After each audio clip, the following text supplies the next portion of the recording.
Broadcasting Region 1. Region 1. This is BBS. Bicol Broadcasting Systems Incorporated. DWLV 91.9 MHz. Your news and music stations. BBS. Basta Bareta. Sigurado.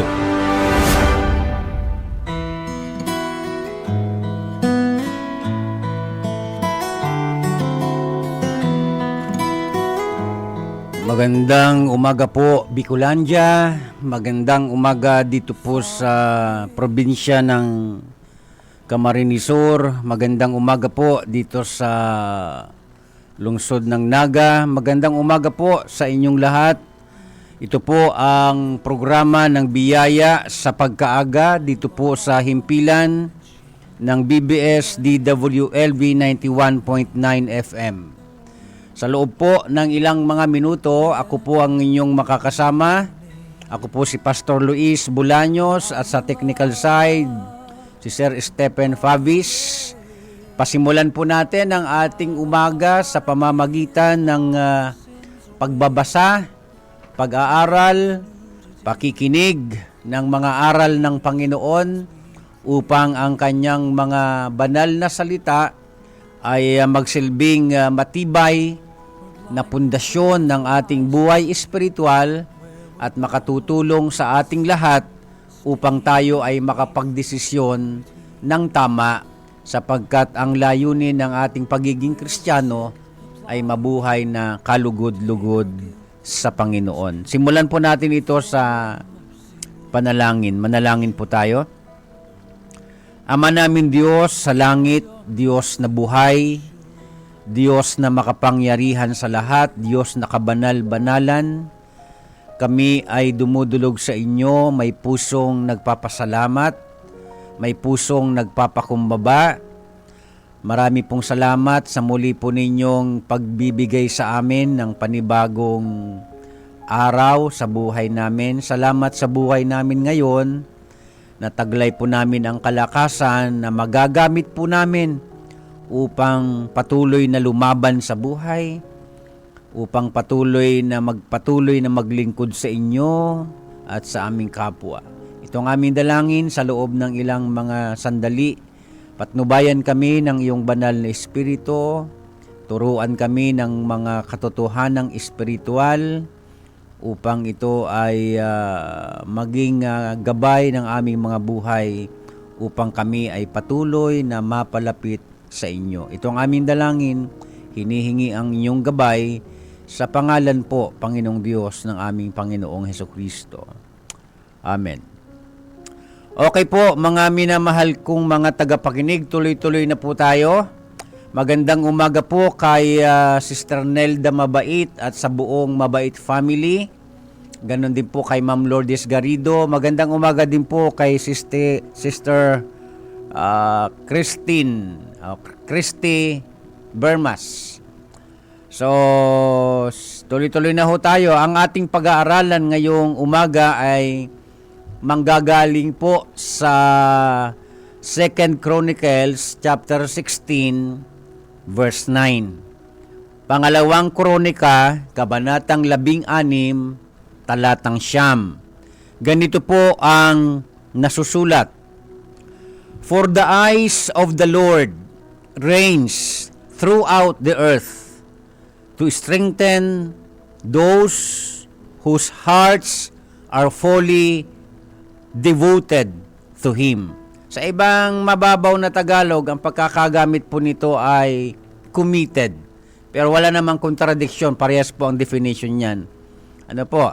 So, ito po ang ating pag-aaralan ngayong umaga. Pinamagatan ko pong a heart fully devoted to God. A heart fully devoted to God. Isang puso na tunay na talagang kakikitaan po ng debosyon, malalim na debosyon sa Panginoon. Magandang umaga po kay Sir Luis R. San Jose Jr. So dito po sa ating kababasa, maliwanag na nasusulat po rito na ang mata pala ng Panginoon ay nakatingin sa lahat ng dako dito sa mundong ating ginagalawan.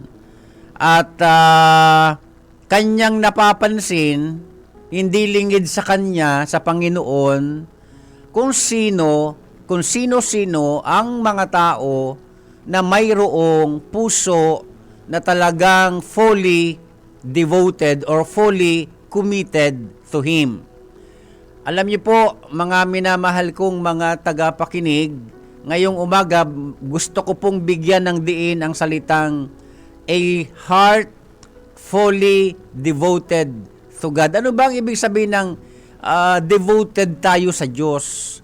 Ano ba ang ibig sabihin ng isang pusong fully devoted, fully committed sa Panginoon? Ang ibig po sabihin nito na salitang devoted or committed, halos magkaparehas po halos similar po ang ibig sabihin niyan.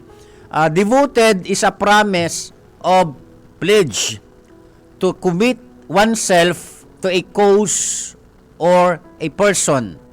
Ang devotion po pala o ang commitment ito po ay isang pangako o isa kayang alam nyo yung covenant, no, na ang sarili mo i-devote mo, i-commit mo sa isang dahilan o kaya sa isang tao. Ang pinag-uusapan natin ngayon, a heart fully devoted to God. Isang puso na talagang suko sa Panginoon, isang puso na talagang kahit ano ang mangyari, yang pusong yan ay mananatiling nagmamahal, sumusunod sa Panginoong Diyos. Yan pala ang ibig sabihin po ng salitang devotion or commitment. Hindi pwedeng pag-iwalayin ang dalawang yan sapagkat mahalaga yan kapag ang pinag-uusapan po natin ay pagkakaroon po ng debosyon sa ating dakilang Diyos, sa ating Panginoong Diyos. Magandang umaga po kay Ma'am Nani Nazareno Pilinya at magandang umaga po kay Sir Lauro Rivera San Jose. So, mahalaga na ito ay ating maintindihan sapagkat kahit na po ano ang nangyayari sa ating kapaligiran ngayon o pangdaigdigang mga kaganapan, huwag sanang matuon doon masyado ang ating pansin. Ano man ang mga nangyayari po sa ating mundong ginagalawan, mas magbigay po tayo ng focus, ng atensyon kung paano tayo mapapalapit sa Diyos. Yun ang pinakamahalaga. Alam nyo, kung nag-aaral kayo ng banal na kasulatan, may ilang mga Bible character na kahit sila napapaligiran ng mga makasalanan, napapaligiran sila ng mga masasamang gawain, napapaligiran sila ng mga kung ano-anong mga chaos sa mundo. Pero alam nyo, na-maintain po nila ang isang buhay na malapit talaga sa Diyos. Katulad na lang ni Enoch, katulad na lang ni Noah, ni Noe, di ba?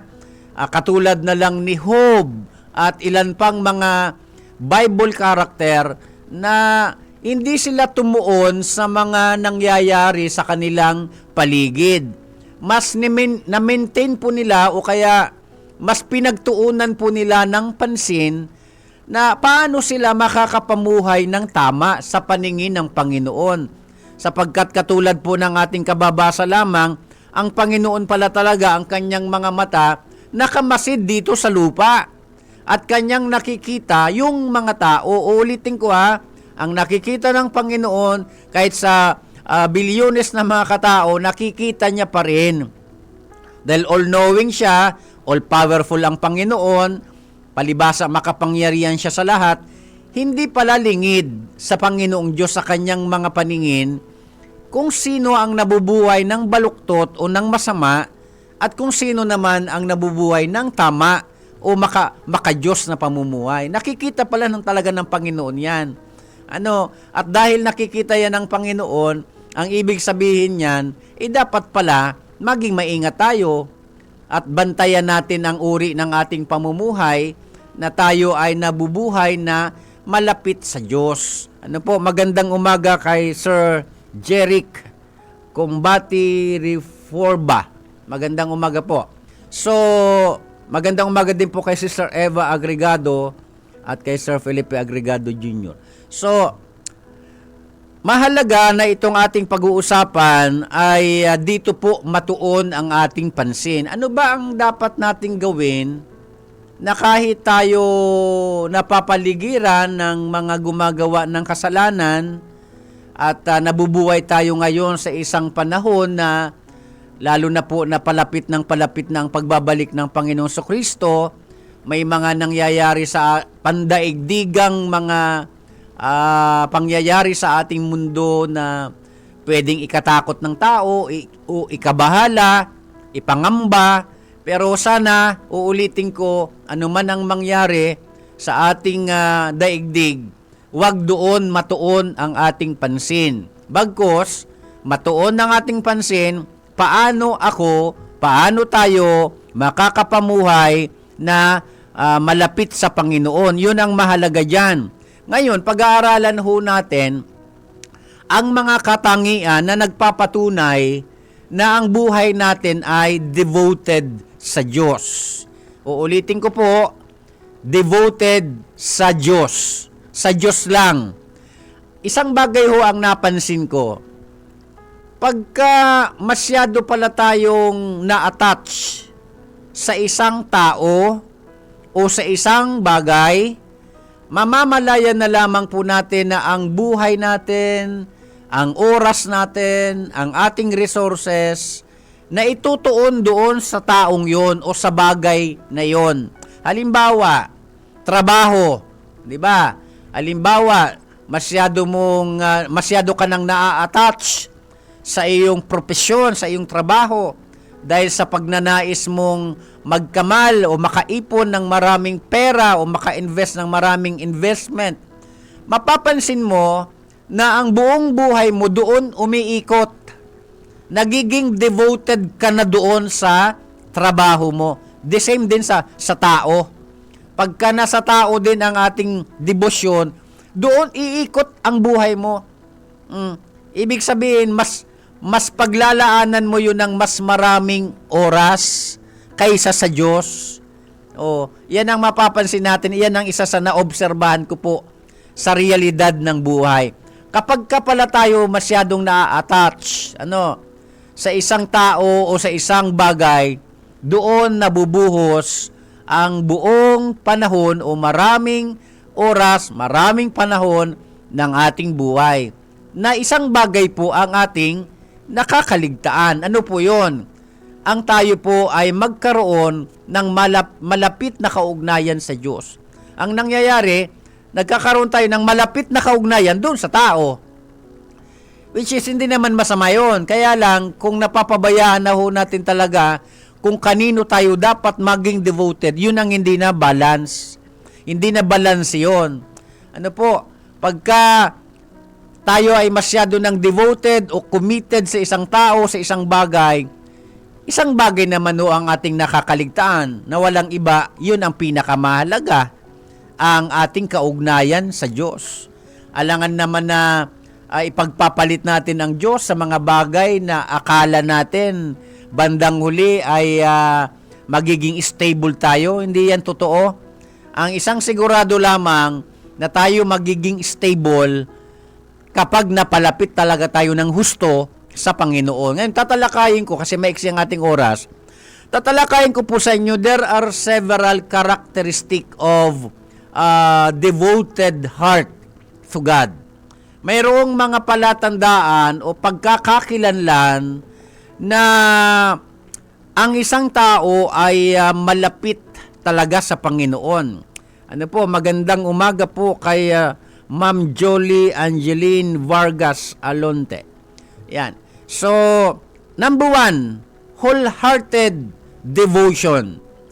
Pagka ang isang tao pala talaga ay nakabuo, nakahubog ng isang napakalalim na at napakalapit na kaugnayan sa Panginoon. Ang isang tao po ay nagkakaroon ng isang buong pusong debosyon sa Panginoon. Kasi nga po, minsan, ang pagsasadyos ng tao, napakababaw. Kumbaga, may mga tao na kaya lang po kaya lang tumatawag sa Diyos kapag may mga problema. Kaya lang tumatawag sa Diyos, nananalangin, kasi may malalakas na lindol o malalakas na bagyo. Pero pag kalmado ang buhay, nakakalimot ang maraming tao sa Diyos. Pero ang unang pagkakakilanlan, characteristic of a devoted heart to God, mayroon pong wholehearted devotion. Pag sinabi nating wholehearted, hindi talaga hati, hindi hati. Kasi nangyayari, masyado pa nga nagiging devoted ang tao o committed sa tao o sa bagay kesa sa Diyos. Kahit nga po sa usaping paglilingkod, 'di ba?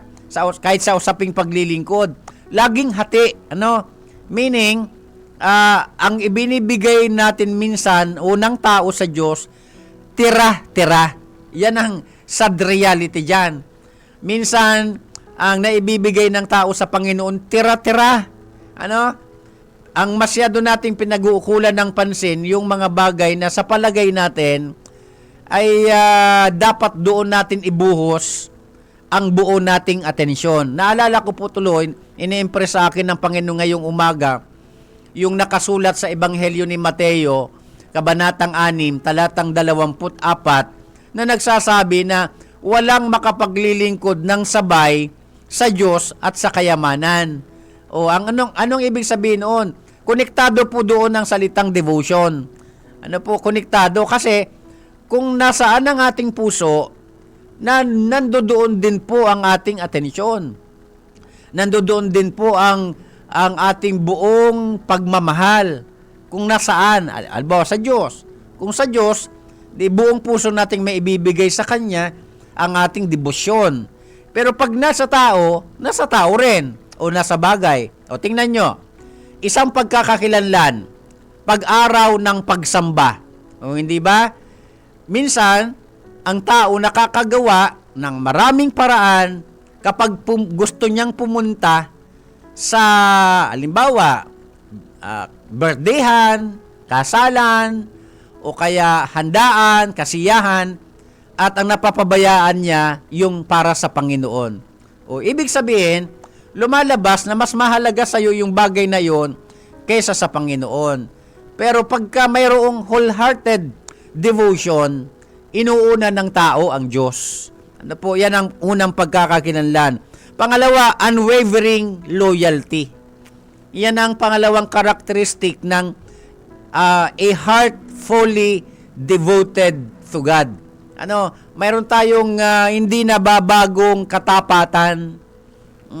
Ang problema kasi sa buhay natin, pagka napapalapit lang tayo sa Diyos kapag parang ang buhay natin mahirap, pero pag pinasagana ng Diyos ang tao, napag-aralan na po yan, marami ng taong kahit sa istorya sa Biblia, kapag ang tao pinagpapala ng Diyos at hindi siya tinatawag, wala siyang wholehearted devotion, wala siyang unwavering loyalty sa Diyos, naibabaling po yung loyalty ng tao na dapat para sa Diyos, na ibabaling doon sa tao o sa bagay.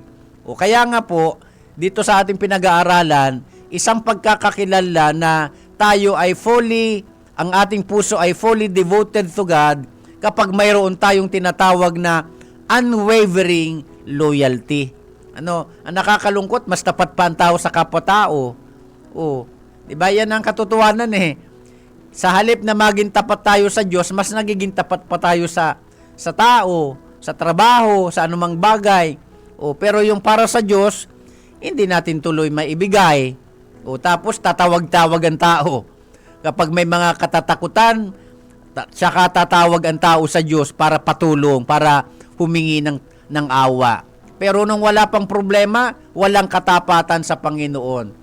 Alam nyo, yan ang hinahanap ng Diyos sa atin eh. Katapatan sa Kanya. Ano po? Nagiging tapat nga tayo sa ating mga kanya-kanyang pinaniniwalaan. Dapat mas lalo, dapat sa Diyos. Ano? Minsan nga, nagiging tapat ka kahit hindi na tama. No, di ba? Pero mas higit sa Diyos. Magandang umaga po kay Brother Roy Clavicilia. At magandang umaga din po kay Sister She. So, pangatlo, enduring perseverance. Yan po ang pangatlong characteristic of a heart fully devoted to God. Yan ang pangatlong katangian na malalaman po natin sa ating mga sarili na tayo talaga ay fully devoted to God kapag tayo ay mayroong alam nyo, yung nagtsatsaga tayo, nagigi tayong matatag sa mga nangyayari sa buhay natin. Ano man ang mga problema natin sa buhay, na mga pangyayari sa buhay natin na pwedeng magpalayo sa atin sa Diyos. Mga pangyayari na pwedeng mag-alis ng ating pagtatapat sa Diyos. Pero ang isang puso na fully devoted sa Diyos ay nagtataglay ng tinatawag na enduring perseverance. Kaya kahit anong mangyari sa buhay natin, hindi po sana magbago ang ating pagtatapat sa Diyos, ang ating katapatan, ang ating loyalty sa Panginoon. Kasi mawala na ang lahat ng bagay at talagang mawawala ang lahat ng bagay. Pero kapag tayo ay nagtitiis, may pagtitiis tayo dahil mayroon tayong inahangad na isang bagay. Hindi ba sinabi ko kanina yung definition po ng devoted o devotion or commitment? Hindi ba sinabi ko po kanina that devotion is a promise of pledge to devote oneself to a purpose or to a cause or to a person. Yan ang ibig sabihin ng salitang devotion or commitment sa Panginoon. Tayo, lalo na tayong mga naniniwala sa Diyos, mayroon po tayong tinutumbok, mayroon po tayong pinakahahangad na tayo ay mapalangit. Yun naman talagang pinakalayo ng buhay eh. Kaya nga tinanggap natin ang Panginoong Kristo bilang Panginoon at tagapagligtas ng ating buhay, sapagkat ang nilalayon po natin mapalangit. Lalo na po ngayon, ang ating pinag-uusapan, a heart fully devoted to God. Ano ang purpose ng ating pagdidebosyon sa Panginoon? Hindi ba? Upang tayo ay lalo pang mapalapit sa Kanya. Sa anong dahilan? Para tayo mapalangit. At yan ang nakakalungkot dahil hindi ganoon ang nilalayo ng iba. Masyadong na-attach sa mga bagay dito sa lupa. Kaya nawawalan sila ng debosyon sa Panginoon. Magandang umaga po kay Bishop Joy Importante Abad. Yan. So mahalaga na maintindihan natin ito, mga minamahal kong tagapakinig. Last, ang pinag-uusapan natin ngayon, there are several characteristics of a heart fully devoted to God. Number 4, sacrificial dedication. Ito ang problema sa tao eh. Minsan handa tayong magsakripisyo sa mga bagay-bagay na kalaunan, sa dako pa roon, wala naman palang kahihinatnan, wala naman palang kasiguraduhan. Katulad na lang halimbawa, hindi ko sinasabing masama. Halimbawa, gusto mo magkaroon ng pagkalaki-laking bahay. Halos doon mo na ibinuhos ang buong buhay mo. Trabaho ka ng trabaho para makapagpatayo ng bahay. Sa isang iglap, lumindol ng malakas, nag-landslide, bumaha, yun, tinumba yung bahay. Wala lahat yung pinagpaguran mo. Hindi ba? Nangyayari yan sa realidad ng buhay. Kaya nga, ito po ay nagpapaalala sa atin, kung mayroon man tayong isang bagay o isang taong paglalaanan ng napakalalim nating debosyon, wala pong iba ang ating Panginoong Diyos, ang ating Panginoong Kristo. Mayroon tayong tinatawag na sacrificial dedication. Alam niyo, ang pagsasa Diyos, hindi po yan biro-biro, mga minamahal kong mga tagapakinig. Kaya baga, Naalala ko, ini-impress sa akin ngayon ng Panginoon, kung may Biblia kayong katabi, pwede ho ninyong basahin. Lucas Kabanatang 9, talatang 23. Nasasabi po dyan, ang sabi ng Panginoong Kristo, sino mang ibig sumunod sa akin, limutin niya ang ukol sa kanyang sarili, pasanin ang kanyang krus araw-araw, at sumunod sa akin. Napansin nyo? Ang pagsasa Diyos ay nangangailangan ng debosyon. Kasi pagka wala tayong debosyon, kailanman hindi natin kayang pasanin ang cross. Hindi yan literal na cross, ha. Ang tinutukoy dyan na cross, yung mga hirap, sakripisyo, kalbaryo, na dinadaanan natin at pagdadaanan natin dahil sumusunod tayo sa Diyos. Minsan nga, may mga taong handang magpakahirap sa isang tao, sa isang bagay, tapos kalauna naman pala, mawawala ng saysay ang ating mga pinaggagawa dahil doon sa taong yon o sa bagay na yon. Pero para sa Diyos, hindi yan nasasayang, mga minamahal kong mga tagapakinig.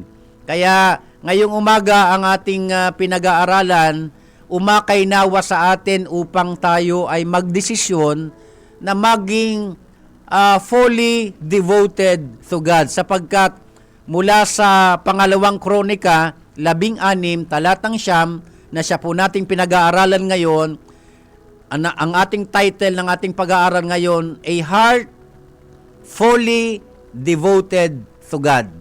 Huwag pong masyadong matuon ang ating pansin sa mga kaganapan, pangdaigdigang mga chaos sa buhay. Sa halip, mas bigyan natin ng pansin, paano ako mapapalapit sa Diyos? Dapat ganun po. Kasi at the end of the day, babalik tayo sa Diyos. Kaya wag po sana tayo matutokso na masyadong maibaling ang ating pansin sa mga bagay na temporal. Ini-impress sa akin ngayon ng Panginoon, kung may Biblia kayong katabi, pwede ninyong basahin. Ang sabi po ng unang Juan, Kabanatang 2, talatang 17, ganito ang sinasabi diyan.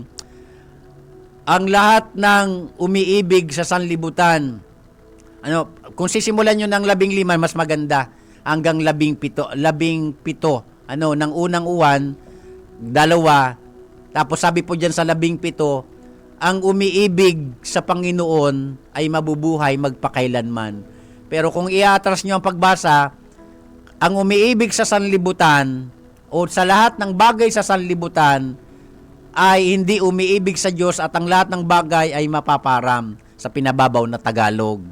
Anong ibig sabihin? Ang ibig sabihin, mas matuon ang ating pag-ibig sa Diyos kaysa sa mga bagay na temporal, na mawawala din lang naman kalaunan. So mga kaibigan, mga kababayan, mga minamahal kong mga tagapakinig, magdesisyon po tayo, magkaroon tayo ng tunay na debosyon sa Panginoong Diyos. Manalangin po tayo. Ama naming Diyos sa langit, marami pong salamat sa paalaala mo sa aming lahat. Pagpalain niyo po ang lahat ng nakinig at nanood, at sa lahat pa po ng magre-replay nito. Tulungan niyo po kami, Panginoon, na habang nabubuhay kami, magpasya kaming matatag sa aming mga sarili, na kami ay magiging malapit sa iyo, upang sa dako paroon kami, Panginoon, ay makakasama mo, Panginoon, sa pangwalang hanggan. Kaya salamat po, itong aming dalangin sa pangalan ng Panginoong Kristo. Amen. Muli po ako pong inyong lingkod, Pastor Luis Bolaños. Susunod na po ang Kakampi Network News, ibabalita ni Sir John Bernas. Sumayin niyo po ang pagpapala ng Panginoong Diyos.